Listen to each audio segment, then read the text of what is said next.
Welcome to Go Behind the Ballot, a podcast where two Texas moms go on an educational quest to demystify Texas politics. Join me, Nichole Abshire, and my co-host Claire Campos O'Neill as we deep dive into the most burning issues, hear stories from candidates, and offer hope in these challenging political times. Let's saddle up and go behind the ballot.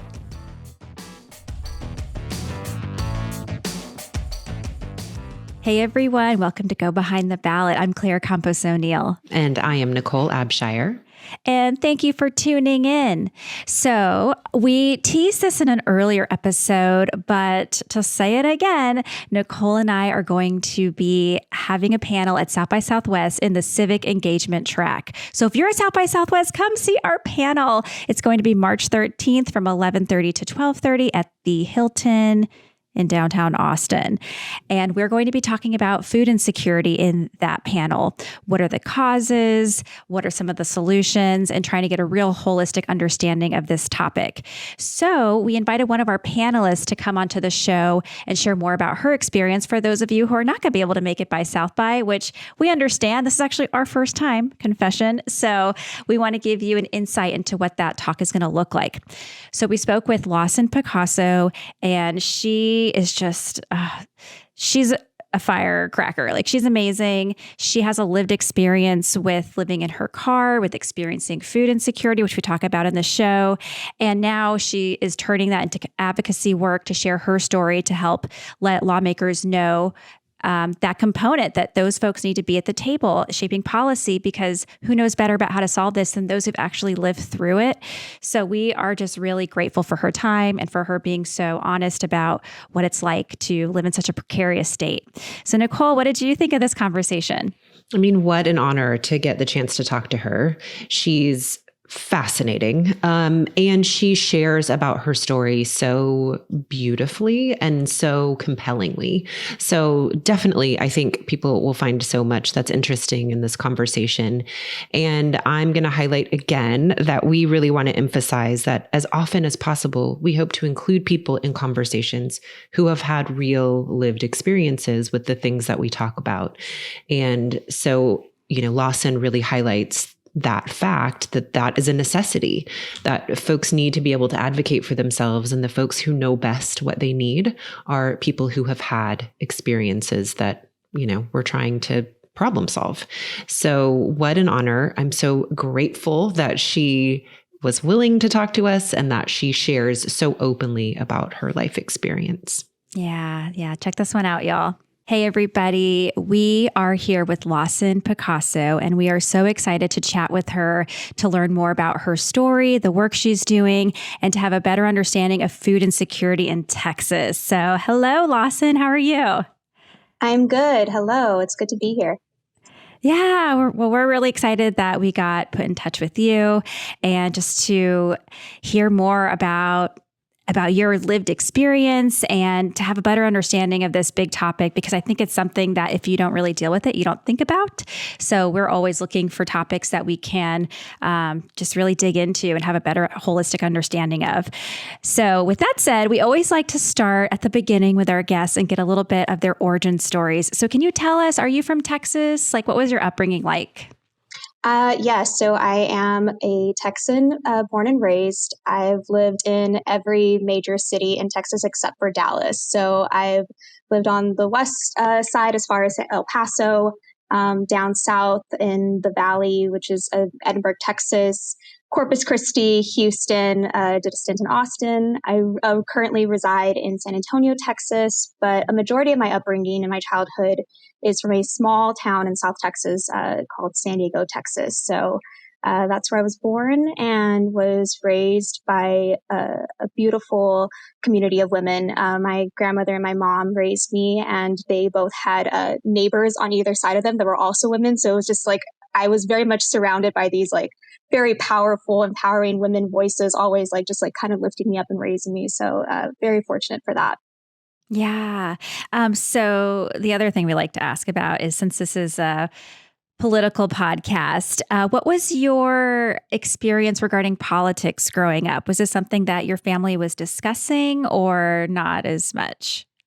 Yeah, politics definitely was a a big topic of discussion in my family. My grandfather, he passed away 2 years before I was born, but was heavily involved in Texas politics. And my family had a lot of to do and was crossed into Texas politics, especially in the South Texas level. So growing up, it was not an option of whether or not you were going to be involved in what's going on in society today. It was, what did you read? Could not just read the headline of a newspaper. You had to come in with like your own perspective of the views that was written within the newspaper and kind of really come in, understanding what's going on in society. And my grandmother was Democratic, my grandfather was Republican. So it was always a house divided. But that same value of understanding different sides was something that she raised me on and my mom raised me on of, see where there's a bipartisan opportunity, right? Like where some people, they may be wrong here, but are they right here? And how can you come to a middle ground? And that view really stuck with me in how I look at, I look at life today and how can I discuss things, that may be a little bit of an uncomfortable conversation in moving the needle forward. So, politics was definitely a part of my family. I love that. Were there particular things that were coming up for y'all, like specific issues that bubble to the surface? I think that the biggest moving point politically that came up for me and my family was right after 9/11 happened. You saw a lot more of the controversy come to the forefront because now it's, war is now at the front of the head. And, what's really going on with, the oil industry and back home.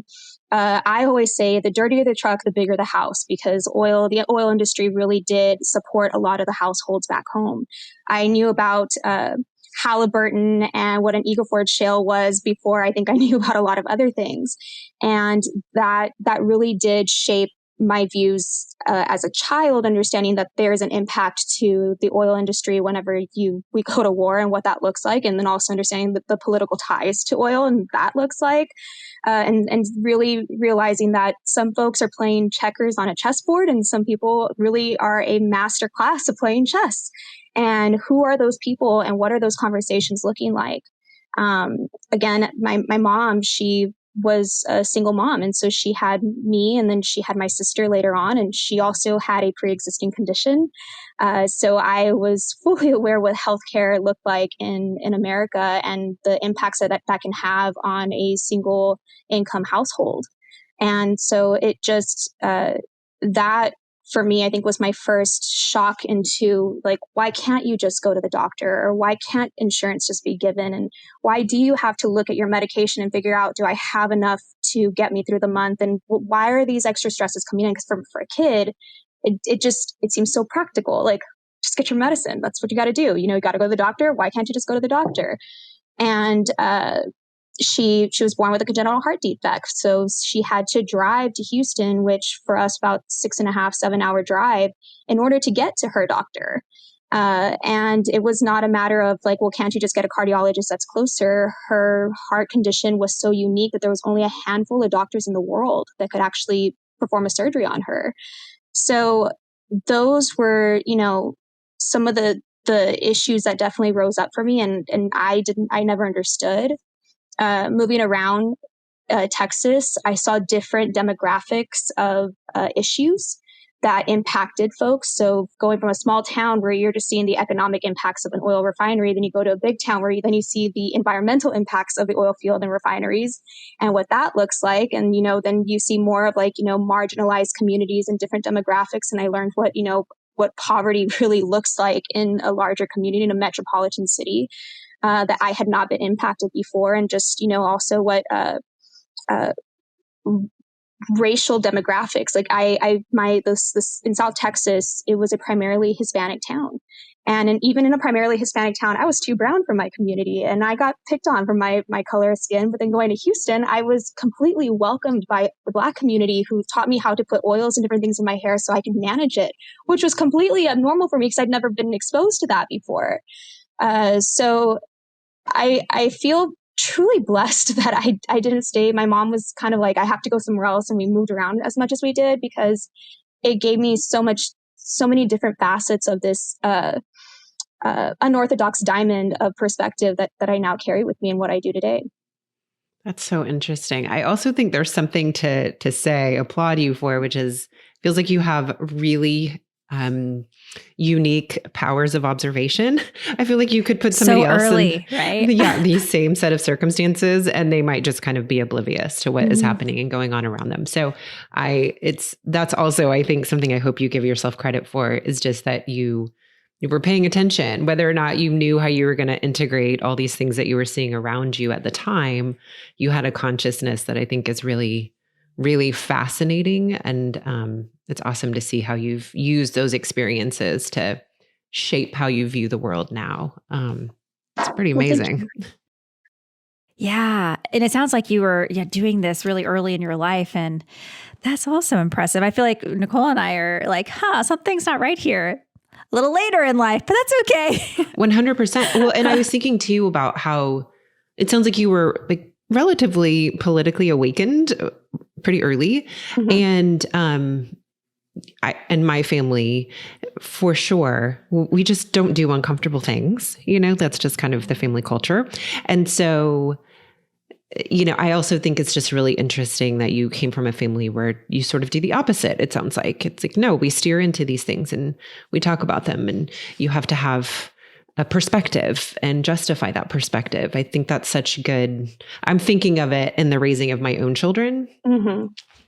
Because sometimes I think maybe I could use a little bit more of that. I think sometimes I get a little protective and sort of think that creating a bubble is the thing to do for them. But I think there's a balance that I could strike here that asks them to be more aware of the world.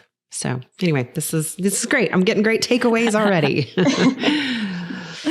Yes. So we would love it if you could tell us a little bit about your story. We know that you have done a lot of speaking engagements regarding your personal experience being food insecure. So can you just tell us what that was like?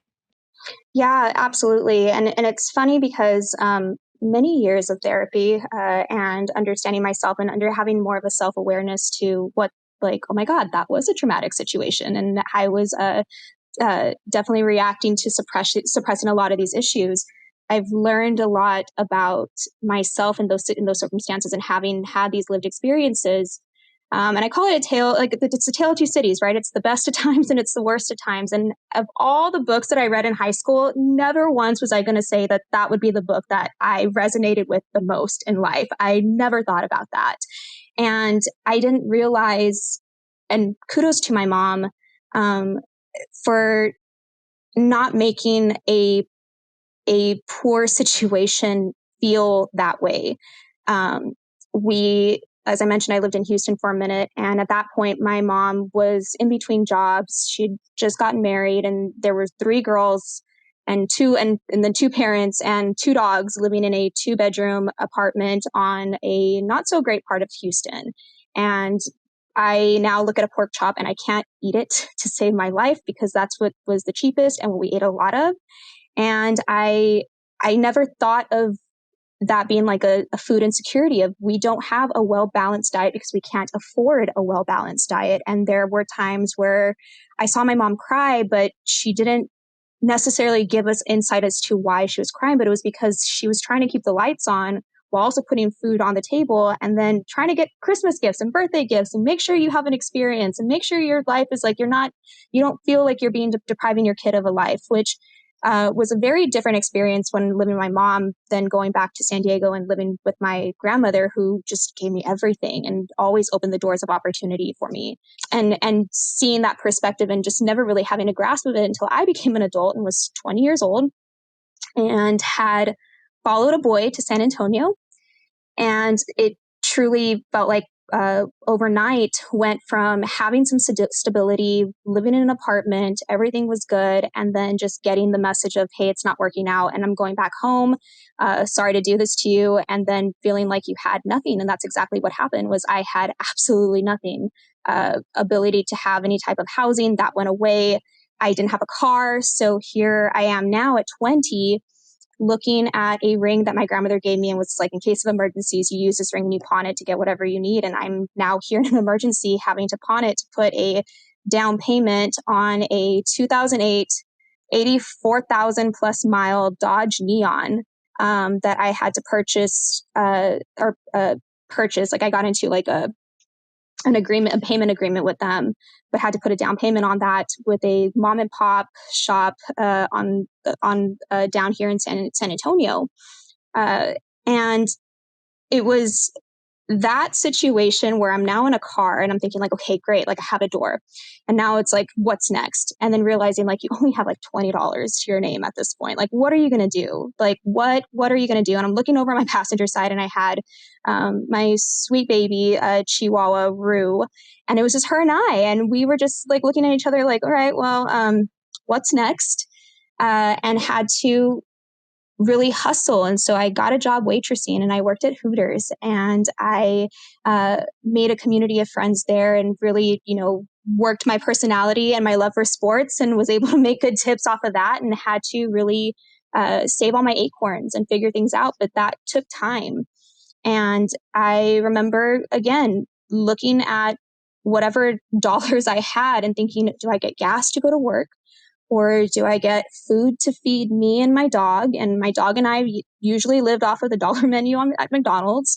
And what is that going to look like? And is there a safe space in San Antonio that I can stay in and sleep in? And that survival mode. One of the reasons why I chose Hooters was because you have to stay fit. There is a very materialistic idea to Hooters that still remains today that, I roll my eyes at as a feminist, but hey, girls got to do what you got to do. Right. And they provide free gym memberships. And I saw that and I thought, here's a shower. Here I can finally get a shower. I have electricity so I can, fix my hair and do my makeup and charge my phone and, give my car a rest because, Lord knows that battery it was on living on a hope and a prayer. So it was that idea of like, as long as I look like everything's fine, nobody's going to question what my living situation is. And I mean, we were very politically involved. And I mentioned that like growing up. And it was one of these ideas that, regardless of what's going on behind closed doors, like you could be throwing the dishes from the kitchen table at each other, but you open that door and everything is good. Like it is apple pie and white picket fence and it's a smile and you are good. And that's how I was raised. And so I didn't want people to know that, life was messy. Even my mom didn't know. I remember, every mom, right? It's call me when you get home. And so I would, stall, shake the keys, be like, just got home here. I'm coming in. So nobody knew. But it was tough. It was a 6-month period of my life. At 20, I think of, being 20 years old now at 30 and thinking like I was a baby. Like, I was trying to figure out who I was at that point and then having to, understand my own identity of who's Lawson and, while also having to feed Lawson and figure those things out. And I remember when I finally had enough money to get into an apartment and finally getting a key and being able to put a key to a lock and open a door, I just cried because that door was mine and that key was my home. And regardless if it had nothing in it at all, like that was my space and that was my mine to be able to maintain. And that was just a celebration of all celebrations. It really helped me feel like, okay, like we're going to get out of this. Like we're done. Like we don't go back here. We just move up from here. So Lawson, can I dig in there? Were you, and if this is something you don't want to answer, but you were living in your car. Is that what I'm understanding? Mm-hmm. I did. So how did you find places that? That's what I was thinking. Yeah. Where do you go in your car, like overnight? It was almost serendipitous. So, the HEB, which, grocery store here, everything's better. And it was, I worked at Hooters and I usually worked in the evenings because that meant better tips and which meant I also got out of work fairly late. And obviously pre-pandemic HEBs were open. There were some HEBs that were open 24/7. And I went to my local HEB to get some groceries. And when I'm talking groceries, I'm talking like granola bars and things that I can, store in my car that are non-perishable. And one evening, this guy just kept following me and was just, sees the orange shorts and it's just like, it just gets kind of creepy. And security guard intervened and stayed with me to get all of the, finish my groceries. And he saw me go to my car and he goes, "Where are you going?" I'm like, "My car." He's like, "Where are you leaving to? I've seen your car quite a few times." Again, Smurf blue. So it's pretty much like you can pick that car out of anywhere. And I said, "No, I'm staying here." And he, after a great discussion, he said, "Here's my schedule. I'm here this many days. And then when I'm not here, I'm actually at the Walmart across the way. So you can go and stay there and I'll make sure that you're good. Make sure nobody messes with your car. And that way you can get some good sleep." And so that's kind of like the agreement that I had with him. It's like, I'll make sure you're good, but this cannot be permanent. I want to know that you're getting your life in order. And it was like, "Yes, sir." Like, thank you so much. And so he watched over me while I slept at night, and was able to do that. That's amazing. Don't cry because I'm going to cry too. Sorry. This is what I do. Yeah. No, that's a lot. Yeah. But I'm so glad that you found somebody, that there was a guardian angel out there like that for you. It's just also, sorry. Okay. We can keep going. That's great. I will say, one of the things that I feel like I owe San Antonio so much, because if it wasn't for the community of San Antonio, I would not be where I am today. Like, they definitely pulled me and helped me. And one of the things that I always think is just amazing about the community that I live in is that they open their door to you and they make sure that you're good and they won't ask questions. And I love that about where I'm at. So a lot of my drive to bring awareness to a lot of the historic and systemic and new issues that we continue to see here locally and across Texas stems from these people help me. Like, I need to give back. I need to pay it forward. I need to pay it back. I need to do whatever I can to show the grace that they gave me was not lost on me. Yeah. So awesome. Can I ask another question that, again, I feel like you answered this in some way. It's just a curiosity I have. It's the feeling of a safety net. I have always, and I am recognizing that this is an incredible privilege of my life, I've always felt that I had a safety net to turn to. I'm just curious if it was sort of pride or like not feeling like you had a safety net. Like, how do you kind of look at that determination you had to sort of do it on your own and in secret? My mom and I had a very weird dynamic, and I don't know if it was because I was her first kid and she was 30 when she had me. But being the youngest of her family, of her siblings, and then having a heart condition, there was a lot of growth that never occurred in her life because she was very much held and over nurtured. So having a kid, she was still a kid trying to figure this out. And we had a very interesting dynamic, and it was more of a friendship than a mother-daughter thing. And then I felt like I became more the maternal figure for her in her times of weakness. And my mom, as brilliant as she was not smart when it came to picking the proper mate. And my stepdad and I did not get along, and he was into all sorts of things and put her in really unsafe situations. And I knew that she already had a lot of other battles that she had to figure out and was going through, that, it wasn't going to be safe for me or for her for me to go home. And my grandmother at that point was already older. And in fact, she had moved to go live with my aunt in El Paso. So that was not a viable option. So looking at the two immediate vessels of, my call homes not being available and being blocked, that meant that I needed to figure it out, which for me is not abnormal. I've always had I thrive at a crisis, which is a good thing and a bad thing. I go into a game mode. Having a parent that has a chronic condition, you know how to get into a mode and put your emotions aside so you can get through it. And then afterwards, you just have a long cry. And so I was able to just put my head down, know that something needed to get done, put my eye on a goal, and just keep moving toward it.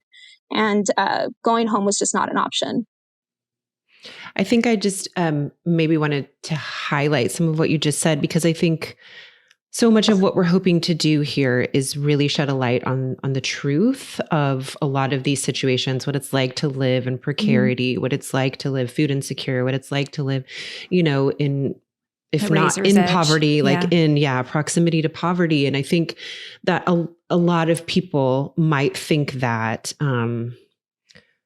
like that there's sort of irresponsible choices being made, or that people don't come from, in air quotes, like good families. And like there's just a lot, I think, of myths that if we can dispel them, that would be incredible, which is you had what would appear to be a support system, but even that support system had a lot of stresses on it. And Could you tell us a little bit about that, about some of the myths that you've personally encountered or have encountered in your work around folks who are dealing with poverty or food insecurity and are in these really precarious states? Yeah, absolutely. I think that there is a particular poster child for poverty. There is a particular poster child for a Hispanic in poverty. And that ideology that, you don't check all the boxes, so it doesn't make any sense. We need to break that perception. There is no perfect poor person. There is no one size fits all for how people get there. It is everybody's living on the razor's edge. And I think that, 2020 really highlighted that at a blink of an eye, you can go from donating to the San Antonio Food Bank to being in the line of the San Antonio Food Bank. And that was humbling too, to see that all of a sudden it went from, a bunch of beat up vehicles to a couple beat up vehicles and then a Lexus and a Mercedes also in the line. And you're thinking, why are you here? But it can happen to anybody. And there's, I think for me, I became every different status of like, she's not going to be successful. I mean, was poor. I lost everything. So was homeless, had to drop out of school. And that meant, having to figure that part out. And what am I going to do? Because I wanted to get an education. It was not if you're going to go to college, but when and how, and when are you going to get your graduate, go to, get your master's. And that's also a conversation that was had. But now here I am just trying to survive. And then I got pregnant in between, like right after everything had happened, and I'm in an apartment and I started dating another guy. And then all of a sudden we find out we're pregnant, and that was a whole thing. So it's just like, now is she really going to go to college? And, now I'm a young Hispanic mom, which that has its own type of like stereotype on its own. And just really breaking this idea that, she's not going to do anything because she's uneducated, or she's, a young mom, or, all whatever the stereotype is. Hardships can land on anybody, but anybody can also have the opportunity to get there if they have the resources, or they know where the resources are. And one of the things that I learned living in my car was I didn't know what my resources were. I didn't know what opportunities and options I had to me. And the only reason why I found out about the food bank was because I had a girlfriend that worked with me that said, hey, yeah, at the church, they do distributions and it's all non-perishable items. You should go. That's the only reason why I knew, was because of, community discussions. But I didn't know. A lot of the knee-jerk reactions for getting, access to resources is it's on our website. But then what do we learn? We learn there's a digital divide, and not everybody has access to the internet, and not everybody knows how to read and write, and not everybody speaks English. And so all of these different layers of, of a barrier, it turns into a barrier. It turns into this wall of not being able to grasp the resources that are allegedly accessible, becomes larger and larger and larger. And I think in my perspective, in my own experience, seeing that my mom, who had a pre-existing condition, should have been able to get access to healthcare easily, because it also, impaired her from being able to hold a full-time job at most points, and a full-time job that could pay for her to have her surgeries. But that was not the case. And then all of a sudden, having a pre-existing condition gets the amount of money you have to pay for health insurance goes up, and your ability to actually get access to good health insurance goes up. And it just continues to suppress people to staying down. And it's just like, how do the rich stay rich and the poor stay poor? Well, because we keep getting this gap that grows and grows and grows. And this middle income, this middle, working blue collar demographic, it's dwindling, because we're seeing that the gap between low income and high income is continuing to rise, and we're suppressing it. And we're not really giving equitable and inclusive vessels have access to resources and assistance to help them get out of there. Public transportation. If you look at how these communities are zoned and designed, you see the low income stays on one side of town, and you have the other, incomes on the other side of town, and that's completely intentional. And so now it's a matter of having the discussions of how are we fixing that? What are we really doing to help people? We just had the whole conversation about, the rezoning of the different state seats. Did we do it selfishly, or do we do it understanding that we need more people to be represented, and we're not giving equitable time to the voices that actually need the support that are given? Yeah. Do you mean like for the congressional seats or the legislative? Okay. Yep. Yeah. Yeah. Oh, yeah. We have an episode about that, about gerrymandering. So go back and listen. Yep. I have so many thoughts. I'm like, which way to go? But I'll pick this one. So when you were talking about your experience working at Hooters and living in your car, you said, you tried your best to look like everything was fine. Do you think the people in your life knew like the precarious state you were in? No, my mom didn't know. She told me straight up. She goes, I had no idea this was going on until I had to have a come to Jesus talk to my therapist. You need to talk to your mom about this. And it's funny because as much as we talked about things happening to other people, feelings were not a thing that we talked about in our family. Like I said, it's one of those the plates are crashing behind closed doors, but we don't actually apologize to each other. My grandmother used to say, she's like, you get one ugly cry. That's it. You get to have one ugly cry. And then you put your face on, go fix your hair, and we're done. We move on from it. That was the Latina, machismo type of we are not talking about this. We are strong women kind of idea, which is both good and bad. And in moderation, it's good, and not, it's bad. But they didn't. They had no idea that there was this much struggle going on. Do you think that this is common? Nichole and I think about the invisibility of this, and maybe that's why it's not addressed as much. Do you think we just don't, probably more people in our lives that are in this state and we just don't realize it? I think so. I think that there's a lot of keeping up with the Joneses that occurs in this. And gosh, social media does not help it. The fact that we joke about it, right? Instagram versus reality. We have this social pressure to be perfect and to be, keeping up with the societal norms and what that looks like. And, it's nobody wants to talk about the debts that they have, or the hardships they're going through, or the mental health battles that we're having to face every day. Don't want to have to deal with, talk about, maybe my kid has, a disability, and that means that I'm going to have to now be that person that has that kid or that situation, or I'm that person. It's not wanting to be a burden on anybody, and also wanting to just meet the standards that society today are telling us we have to meet in order to be successful. Very much there's a poster child for poverty. There's a poster child for what success is supposed to look like. And, this term has been going around quite a bit, especially since the pandemic had started recently, is the pick yourself by the bootstraps. Pick yourself up by those bootstraps. Everybody should, I was able to do it. And, even people are like, well, look at you picked yourself up by the bootstraps. And it's yes, but I had to be able to afford the boots to put them on to pick myself up. And I wasn't always able to afford the boots. And that's the part of the narrative. I feel like we say this, we make that statement midway through the story.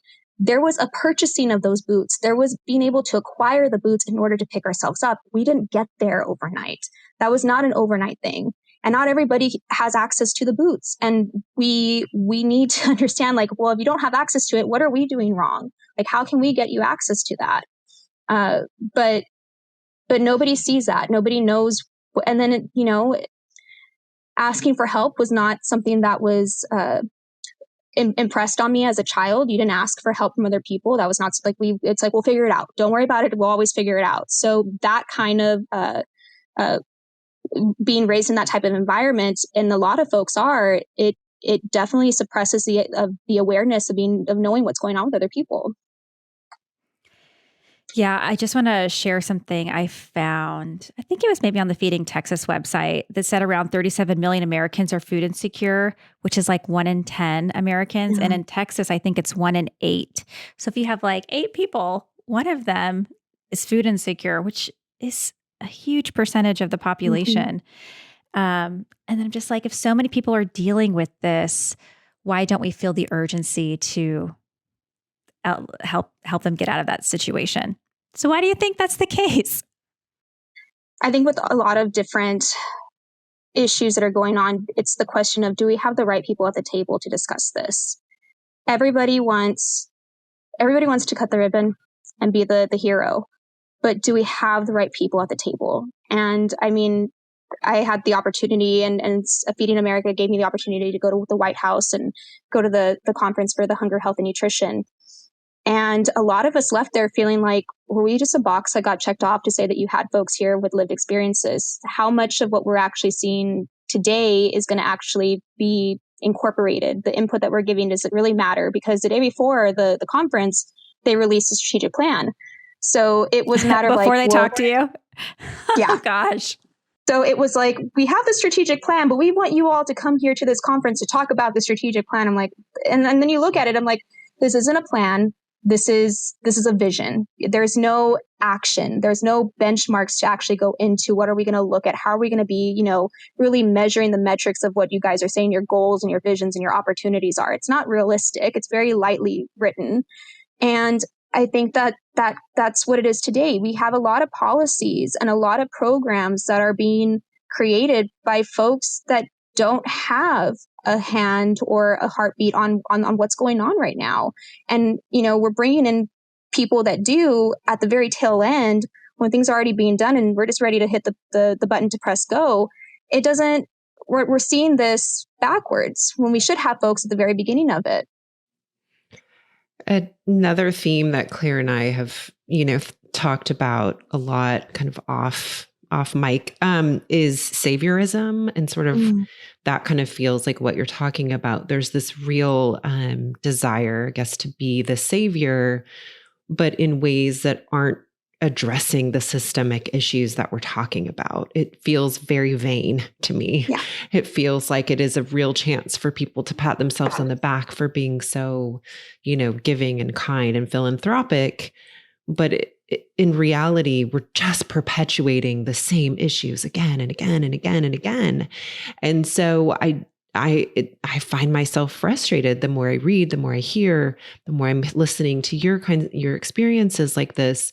Because that's just feeling more and more true. And it is so frustrating. And yet, right, we are problem solvers and we are hopeful. So it sounds to me like what you're advocating for, what I would definitely advocate for, is having people in positions of power who have lived experiences, who can speak to what it does take to access resources, what's helpful, what's not helpful, what are the real metrics of measuring success. That it can't just be, look, I'm not going to denigrate imagination, right? We do need to be imaginary when it comes to these things, but goodness gracious, if you can't back those, that imagination up with real solutions, then it's just an exercise in daydreaming. So I guess I'm just I'm really fired up again. So I guess number one is we have to elect people who are true representatives of the citizens of this state. And that isn't wealthy folks who, have not really struggled. I mean, Absolutely. They're just not going to have the right conversations. I'm not saying that they can't. There is capability there, but I think that it's just not happening right now. So, no. Yeah. Have you had that experience, Lawson? I mean, do you think that saviorism plays a role in keeping the current status quo? I think so. I think, it took me a while to feel comfortable to speak about my own story with, living insecure and living in my car, because I was always afraid that, if I did it in a space that wasn't the right space, then it's just, oh, you're just bragging because like you made it. And it's like, look what I was able to do. And I didn't want it to ever come off as like, cocky or pretentious. I wanted my story to be utilized in a way that moved the needle forward. And if my story could help somebody else feel like they had a voice to come and right next to me, and it's like, we're greater when we are together, we are greater, right? The voice gets louder. And so that I was very afraid of becoming part of that, becoming part of the saviorism of like, look at me and I'm going to go and, kiss the babies and do all this because I'm one of you. I'd never wanted that to happen. And I see a lot of it where it's so disingenuous when somebody comes into the community and they roll up their sleeves. And I always call it the JFK checkbox. Like you always know a politician when they're in a blue shirt, it's rolled up the sleeves and they're coming in and it's just like, they look like you and they use the word robust at least 7 times in one message. Oh my goodness. It is true. It is true. If you say the word robust, naturally, you know that you should be in politics. And I always cringe at it. And I always say, if I ever get into politics, whoever's writing my speeches, do not use this word. It is like first rule of Lawson, like don't use the word robust. But it's true. And I think that we have a lot of folks that they're empathetic. I think that there's politicians that are empathetic and we see a lot of that and they want to know and they want to have these eye-level conversations, but they're not the majority. And the majority go to the events and they, rub the elbows of the people that are donating to the causes. But are they out there? Do they know? Do they really have an idea? If they do, how long ago was it? It goes back to, I always feel like everybody should have at least one job in their life in the the service industry. Like go wait a table, be yelled at, get the tip that says, you're not getting a monetary tip, but my tip to you is to smile more. Like have these real harsh experiences to really tell you like, yeah, people matter. People will get you where you need to go and like figure this out. Like we voted you in, we want an action in return. Like we need to see what we receive. Like these empty promises. I think we're also in a generation where there's more education with the voters and especially the younger voters. They're educating themselves a lot more and they're less impressed by the shiny things and this idea of wanting to be the hero for all. It's becoming less and less believable. And they're like, yeah, okay, how do you know this? Where did you grow up? Oh, you grew up over here on this side of town. Don't tell me about education, inequity or health inequities or the fact that your roads, you had sidewalks your entire life. Like there is a sidewalk inequity and how, infrastructure and lack of infrastructure is also a reflection of poverty. Safe roads is a privilege and it shouldn't be. You should not be able to, walk down a street and worry that, your sidewalks are going to cut off and now you're in the middle of the street and now you're in the middle of, you're completely not protected by a bunch of speeding cars going by. But that is the reality of a lot of folks in communities right now. Yeah. I hear what you're saying. It's I know. awful. Well, even, okay, or you're in the street or you're like walking through this high grass that's like itching your legs because they don't care about maintaining it. Yeah. No. Terrible. I guess for me personally, what I'm trying to figure out is we only have like so much time and energy, and where is it best put to maximize the best well-beings for people. Mm-hmm. And I like that you're hammering on this need of having real authentic leaders in office because they're the ones who control so much of the policy and so much of the state budget. Nichole and I talk a lot about the podcast, how we have a $33 billion budget surplus. And the things that we hear them talk about are like property tax relief and maybe some infrastructure and maybe schools, but we've heard zero about helping address food insecurity, even housing, which is part of this. So yes, I want to see more people at the table that really represent more Texans because we absolutely don't have that. But then I think about like nonprofit work too, and how that's a necessary thing to have to help people in the immediate. So I'm like, do we put our effort into nonprofit or is that just a Band-Aid? And really we should like pivot towards advocacy. I mean, where have you landed in this? How do we have the most effective approach quickly? It is it's a twofold. I think that we need to, nonprofits are there as a immediate line of defense. They can immediately help folks with what's right in front of them, right? I mean, the food bank, they can get food into folks' homes as quickly as possible by that. Like, it's like, you're hungry today, we can get something in front of you tomorrow. Like, we can do that. But there has to be a short-term solution and a long-term solution. And we also need to look at, we didn't get here overnight. This is due to the historical impact and segregation and of the communities, marginalizing Black and brown communities for years before even I was born. I mean, my grandfather, he was an attorney, and he had to take his license with him to court cases because nobody believed that a brown man actually went to law school. And he was one of four. He always used to gloat that he was one of four, graduated valedictorian of the Mexican high school in Kingsville. So, and he'd have to travel. He commuted 20 miles or 20 minutes every day to finish his high school education. And even to go to get his undergrad, he had to get his dad to get state representatives to write on his behalf in order for him to get a college degree. So those were the issues that we saw back 100 years ago, but we're still seeing the impact and the ripple effects that it has today. And I think nonprofits are doing their best to be the front line of defense and help people that need an immediate need, but they too can only do what they can with the services and policies that they are confined within. Locally, San Antonio, we don't pay our city council members enough. We pay them $45,000. That is not even an effective salary for the cost of living today. And if we want to see folks that will bring a meaningful impression into how we're looking at local government, how we're looking at state government, then we also have to consider, are we paying them enough? Or else it's just, a bunch of folks that have a retirement plan or have a business that they can just maintain and operate. And that's something that's just like back money. And this is just, this is a hobby. This becomes a hobby for them. It doesn't become the real work. And they don't have real action or real energy to put into this action. And it needs to be twofold. I think that, again, nonprofits, they're the immediate need. Long term, we got to be breaking down some of the barriers of the systemic issues that were put on by state and federal lawmakers. And how do we do that when we don't have the majority of folks that see themselves as part of the issue?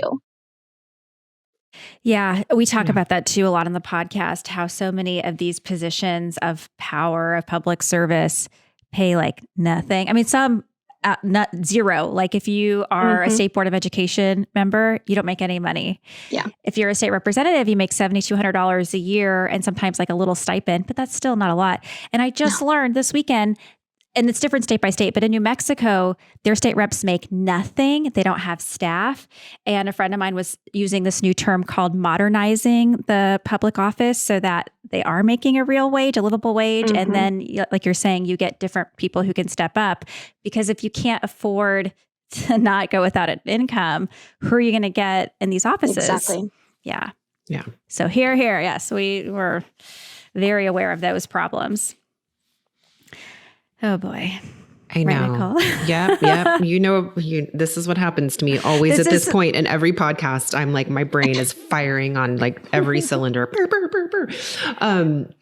We also just recently had a discussion about critical race theory, and I'm also having so many light bulbs go off in terms, right? Yeah. Of systemic racism. And just disadvantages. And how so much of this, right, is a legacy of history. 100%. Like you think about if our legacy leading back to England, right, and the founding of the US, right, is that only the wealthy served in government. That is exactly how it was designed, purposely, right? Because it was believed that the educated wealthy should be making laws and rules for the country. And so of course that's like sort of baked in quietly, even to how we have approached government and leadership for so long. And so it just like, we really need a reimagining, I'm back to that word, but a reimagining of what government should look like now, right? We no longer live in a feudal state. Like things have changed. And so we need a government that is reflective of that. But how do you do that when still serving are folks who are sort of in that kind of legacy of the way that government operates. It's like there's a real tug of war here that we're talking about. I believe that it's possible, but goodness gracious, it's going to be an uphill battle to see that change, because for a lot of people, they're going to hear that as a threat, right? It's a threat to power that I think some folks believe that they inherently deserve. So that's not really a solution. Here I am just like observing, pointing out things that I noticed. Absolutely. I mean, the system, it's one of those, it's like the system's broken. It's like, it's really not. The system is working exactly how the system intends to work. That's why we need to really consider like a strategy for like, what's the Trojan horse to go in there and just completely implode on the system and break it, so we can redefine a new system that reflects the majority of folks and really brings in folks that have never had a true meaningful representation within these systems. Because as long as we continue to allow the systems to be at play today, then we're going to continue to have this gap of opportunities and suppression of those that, that come people of color. I mean, there was a study that came out recently of Latina women making less money than their counterparts. And you're looking at that and you're thinking like, the hell happened? And you look at women in general and it's like, we have to be the best moms and the best wives and the best caretakers and be compassionate. Don't use too many exclamation points, still be assertive, still work your job 40 plus hours a week, still do all of this in a high heel with the makeup on, trying to keep yourself together. Don't be a mental hot mess. Don't talk about this. I mean, there's so many things that we have to do as a woman, and the pressure that we have to be perfect in whatever role that we're playing in, that like, you ask a man, it's like, do you have to do that? I sent an email the other day and all it said was no. And somebody asked, are you okay? And I'm like, would you ask a man if he was okay if all he said was no in an email? Because I've never had to do that. And you look at that when you look at women representation in government, right? Where it's just like, oh, she's going off her rocker, like she's went on a tangent today and oh my God, she's so dramatic. It's like, am I, or am I just, my vocal cords are 2 octaves higher than yours and I showed up in a skirt. Which is, I also want to point out that changing the system for the better benefits us all. While some people may feel like they're going to lose something, the truth is you'll be all right. You'll be all right. And that sharing truly is caring, and it will be better for us all. History shows us that when you repress and suppress people, they reach a boiling point. Like, let's not do that. Let's be proactively looking at solutions that are inclusive and that can benefit all of us. So there's my final plug. I love it. We love it. So we were just curious, and we've kind of touched on some of this, but if you had a magic wand and could change one thing, what would it be? Oh my goodness. And maybe we'll give you 2 things. One thing. Accessibility to lawmakers. I feel like they become almost too inaccessible, and they become almost this like imaginary idea. So access to lawmakers would be the first one. And education, I think, in everything. I think education, like the education system, but also just education in communities. Like, I think that there's also there's a gap in how we're informing people of what's going on. So they have this misunderstanding of the process in which they need to go through. And it's just like, well, why can't you just do this? It's like, well, we got to do this, whatever. And I think that if we were to educate people on what that process looks like, we also empower them to take on that process. But if we continue to not educate them on that, then they don't know. They're just going to be loud. So I think if I had a magic wand, it would be just completely like instilling in everybody's brains, like the education of how to just be aware and, align together so we can really just, as a society, take things on. Amen. Mm-hmm. And then lastly, before we move into our tension mentions, what are some real actionable items that we can do to help tackle this problem in like a real meaningful way? I think, locally, I when the pandemic had hit, I was working for the District 1 council member at the time, and I had a very interesting perspective and experience of what happens with local government and what they can do, right? And I think that local government is truly the first line of defense for folks. And go to the local offices, know who your representatives are, write them, call them, email them, find out who's on their staff, write them. There's always a constituent services representative. Get in touch with them, understand what your resources are, have them print out the web form, fill it out with them, like whatever the case may be. Getting in touch at a local level helps to empower you when you're starting to look at the state and federal level. They will give you that platform if you bug them enough, and they're there for you. You voted them in, they work for you. So, put your taxpayer dollars to work. Be like, hey, I paid this much. I want this much effort. So, put them on the spot. They should be helping you. And get involved with a nonprofit, understand what's going on with your community. And if that's too overwhelming, donate your time, donate a box of food, whatever the case, whatever is in your energy or ability to do, just getting out there any way you can. A lot of small things make a big impact. Mm-hmm. Do you have a favorite nonprofit? Well, obviously, San Antonio Food Bank is my favorite because they've helped me, and I am incredibly fortunate for them.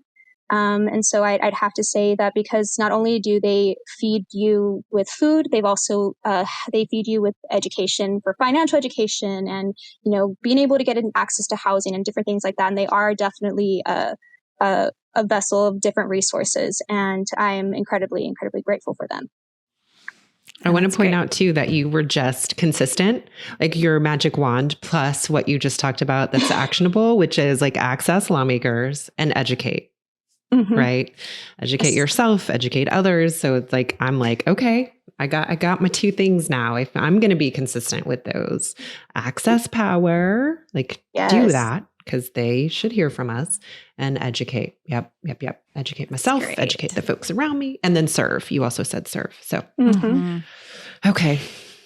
That's wonderful. Okay, so let's move into our attention mentions where we mention something that has our attention. So this can be something related to this conversation or not. It can be like a book or a TV show. So what comes to mind? Lawson, you were sharing something with us before we started that sounded fascinating. I was. And then as soon as I said that, I'm like, you know what? Let's really be honest. I am a Swiftie. Proud Swiftie, and Ticketmaster, and what's been going on with the Ticketmaster debacle on C-SPAN recently has had my heart jumping. So the fact that there are Swift lyrics being utilized to combat the Ticketmaster issue has been amazing for me. So to quote Taylor Swift, because I would be off brand if I didn't. Ticketmaster is definitely the reason why we can't have nice things. So I loved it. Loving it. That's so great. Yes. I'll go next. So speaking of nonprofits and philanthropy, something I do in my spare time is I serve as a president of the Valle Education Foundation. And we recently partnered with Kendra Scott's philanthropic arm. And I'm just so in awe of the work she's doing now to really help support women and children and really investing in Texas and Austin. Mm-hmm. And she's been known to do these pop-up shops in hospitals and just bring, her jewelry and her expertise and find a way to give back. And I'm just really in awe of that. I think when much is given to you, it behooves you to give back. And she has seen the joy that brings, and it's also enriched her. So Kendra Scott philanthropy. I think it's called Kendra Cares. So that's my mention. Love it. That's such a good one. Gosh, and I love that, right? Sometimes I can get all about big business, but when it's like that, I can be for it. Okay. It's almost like I'm going to give you all a preview of something that I'm going to start, but I haven't started it yet. I have not watched the series Chernobyl on HBO. HBO Max. Yep. And so my plan is to watch it. And then also there is an accompanying podcast. So I want to do that. So yeah, a preview of an attention mention. So it may come up again later, folks, but Chernobyl on HBO Max. Oh yeah, it's a well done show, and I'm surprised you haven't seen it because the writer also hosts a podcast. Craig Oh Mazin. shoot, Craig Mazin. What is their podcast? Script Notes. Yeah, also a good one. Yeah, and I know you listen to that, so you're gonna love it. I used to. Yeah.